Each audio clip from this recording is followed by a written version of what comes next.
You eat that in a bubble. Everly? No.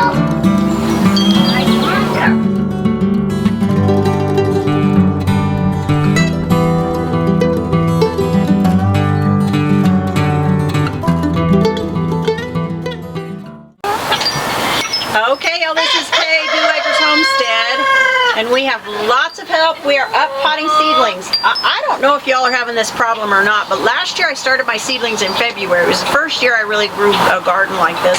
I started in February, and I put my seedlings out after May, because it snowed in May, and they were appropriate, and they grew well, and you know, my tomatoes and peppers and all that, they did well. The plants that like warmth, but this year, I started my seedlings, a week ago, 2 weeks ago maybe? Yeah, I'd say 2 weeks ago. About 2 weeks ago. And I have peas that are out of control. These peas, this is craziness. I have never seen this. This is, not that I've been doing this forever. I mean, I'm not like, you know, oh wow, 50 years and I've never seen this. That's not the case. However, I have these peas that are they're just growing like mad. I mean, they're ready to go out in the garden, you know, I don't know. I'm gonna have to find a place to put them tomorrow, I guess. I'm just gonna, I mean, I can't harden them off, you know. I mean, they're peas, so they'll do well with the cold and the cool. But I'm gonna have to put up some kind of trellising system out there, which is probably gonna be my fencing, and grow maybe where I grew the tomatoes last year, because we did so well with those. But yeah, even this is zucchini. There's a pea in there too, but this is zucchini. Even the zucchinis have come up fast. These things are they're just growing like crazy. I mean, what the heck do you do with this, you know? I mean, look at this. They're just, I had no idea this was going to happen. So, at any rate, so tomorrow I'm probably just going to leave them outside, just the peas outside for tonight, and tomorrow go out to the garden, and I'm going to have to keep the chickens out of it. It's too much to do. I'll have to put the fencing back up and keep the chickens out, because they love it out there, or at least fence in where I grow. But anyway, so this is some lettuce, some spinach, and some radishes in here. And those seeds are so tiny, y'all. I mean, this is just what happens. I'll have to either thin it or just, I mean, I'm just kind of putting them in the pot like this. There's a little bit bigger spot for them to have nutrients. And I'm using this, I found this at Tractor Supply, I believe. It's called Just Natural, and it's 100% organic, locally sourced, and it is soil with worm castings in it, and feeds up to 3 months, 100% organic for all herbs, vegetables, and gardens. So this stuff, I've never used this before, so we'll see. So yeah, this is only a couple bucks, $3-4 maybe. I may go and get some more of this to prime my soil out there. Windy. It's a very windy day. This is more zucchini. I mean, it's just gone crazy. These are carrots here. I up-potted some over there, but I got pumpkin down there, and you know what? My grandson moved some of my labels around, so I don't even know what that is. Pumpkin, and I had some corn, but I don't think the corn's come up. And then over here, these are, oh my goodness, catnip, thyme, kale, lemon balm, calendula, and lavender. And this is just good one. Yeah, this is just Swiss chard and rosemary. Even my rosemary's coming up. Rosemary was hard last year to get to germinate. So yeah, I don't know if y'all are having the same issue. I don't know if it's just God's blessing on this garden thing, or I don't even know. But I don't know what to do with all this stuff now. So anyway, so let's go back out here and I'll show you what we do to up-pot. So they say you can put them out once they get their true leaves. Well, mine got true leaves plus, but heck, I don't know. This is not what I expected, really, truly not what I expected. I didn't expect this. Anyway, okay, so I just use these ones I used last year. Just these, I poke holes in these cups. These little cups are the solo cups. And then I take some of this potting soil here with the worm castings, and I'm hoping to make my own next year. Just a small amount. Yeah, just a little bitty bit. I'm hoping to make my own next year is what my goal is. Okay. And then let's find one we can use a little fork, one of kids' little forks. And I try and get everything up. Just go underneath. Can you see? I go down underneath where the root system is. Pull this out like this. Put it in here like this. And then Try to center it as much as possible. And then put some soil around it. And then of course when we're done we'll water all of this in. But these are so tender and so small. It makes it really difficult to, I mean, you know, tomato plant, you just throw one tomato plant in there, but I'm pretty sure this is lettuce. And anyway, Guess we'll find out. yeah, we'll find out. Bubby changed all our things. So anyway, that's kind of how we do it. And then I'll water it in, and I'll take these back inside. These ones, but the peas I think I'm just going to leave out here to harden as best they can and then put them out tomorrow, because that's crazy. So getting back to potting, up-potting, what they say is when they get their true leaves, 2 to 4 sets of true leaves, these are the beginning parts of the thing that shrivel and kind of die where the seedling was. It kind of feeds the, you don't have to feed these too, and I should have said that and I'm bouncing all over the place, but you don't have to feed these because inside that seed pod, see if I can find a good one. Inside the seed pod, these are my small pie pumpkin seeds, which I need to plant some of these too. Inside this seed pod is everything that seed needs to eat for the first several weeks of its life. It's just like a placenta. Like a placenta, exactly, just like a placenta. And so you don't need to feed these. You or just egg yolk of chicken. Right, or an egg yolk of a chicken, right. All you need to do is offer them light, water, and soil, and they will grow. You don't need to feed them. So, I'm not going to put any fertilizer, I mean there are worm castings in here, but I'm not going to put any extra fertilizer in here at the moment. Possibly when I put them out, I will, but I didn't last year. I mean, I know there are channels out there, very good channels by the way, who regularly schedule feed. At 4 weeks you do this, at 8 weeks you do this, at 6 weeks. I quite frankly, I'm not that good. I mean, half these things aren't even labeled. They'll grow me some food. That's really all I care about. So I'm just not that, on March 10th I have to feed them. I'm just not that good. I'm not that good. I'm going, well, you just do it differently. well, yes. It's just different. I go on God's grace here. This is the grace of God. I'm going to get some peas and some beans out of this. At any rate, so when they get their true leaves, which is what these are, and these coming up are, the peas, I guess their true leaves would be all of this. So that's kind of when you want to up-pot. Now, it said 6 weeks when I looked it up. 6 to 8. 6 to 8 weeks. Under grow light. Under grow lights. I mean, we're talking maybe 2 weeks at the most, and this is what I have. So I guess we're just gonna be blessed. I don't know.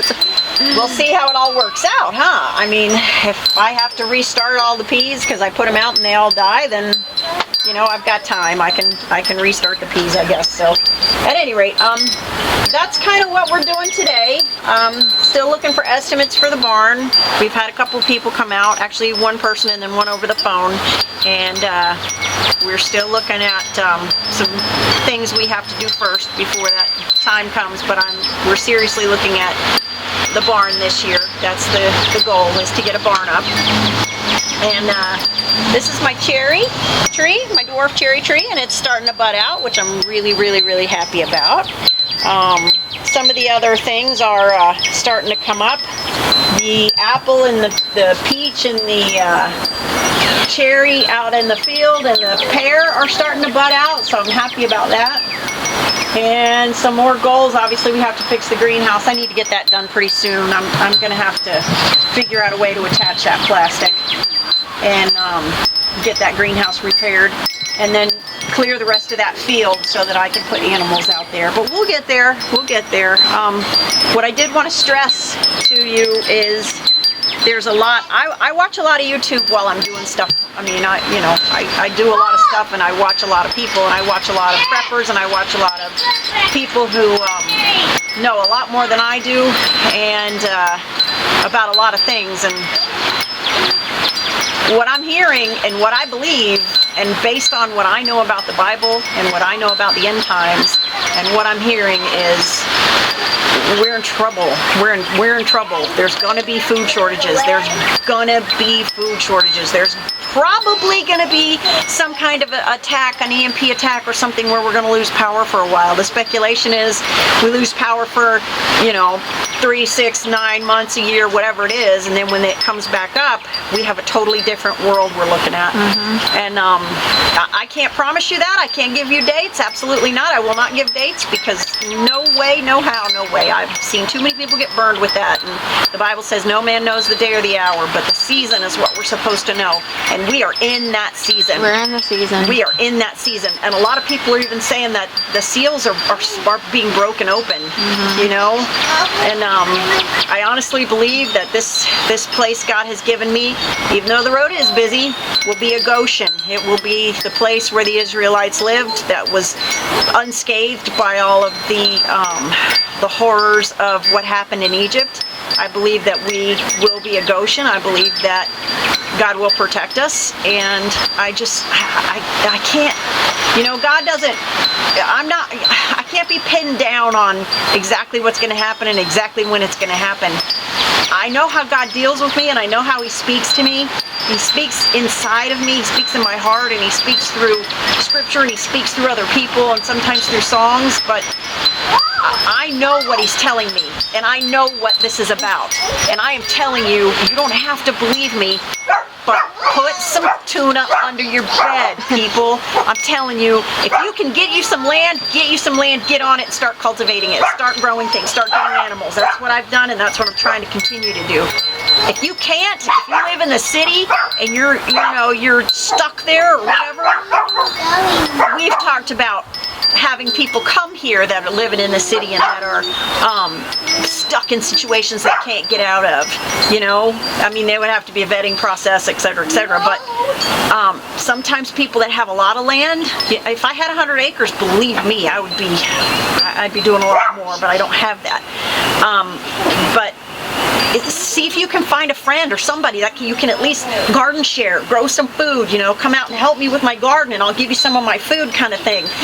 Something, help me. The guy next door, he's going to help me with my barn, and I'm going to keep 2 goats for him. I'll buy him goats and I keep them for him, and those are his goats, but they can stay here and I'll help them with them.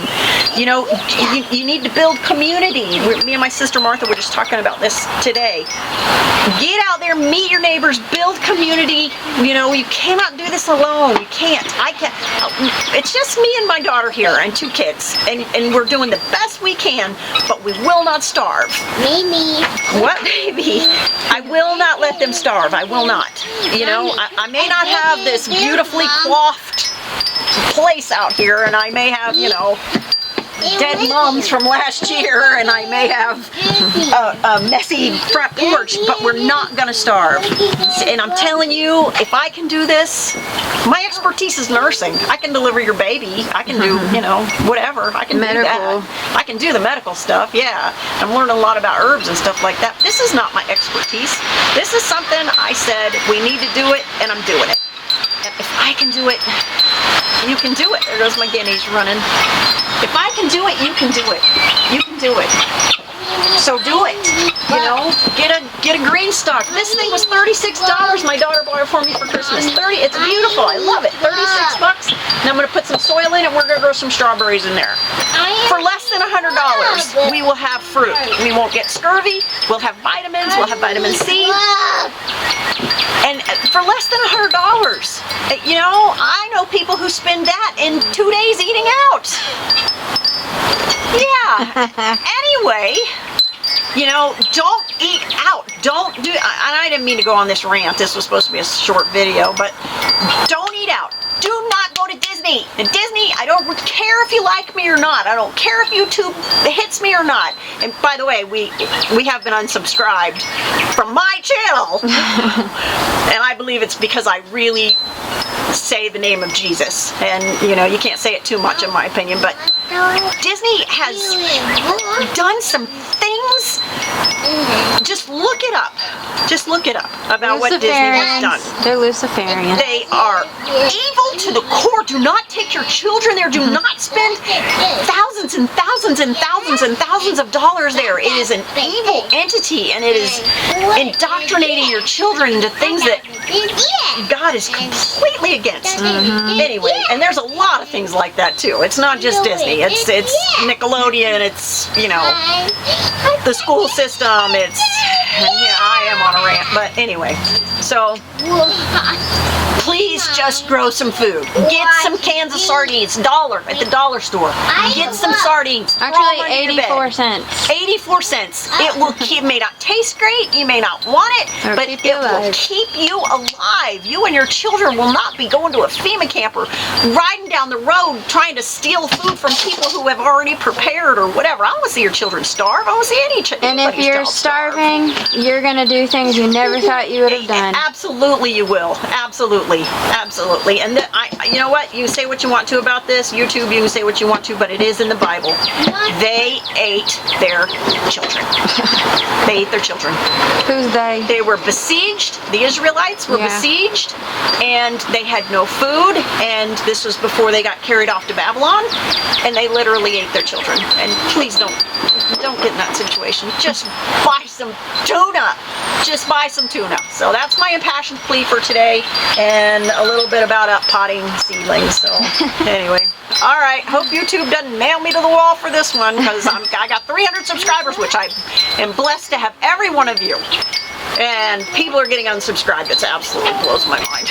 Anyway, all right, y'all. Have a good day, and I'll see you next time.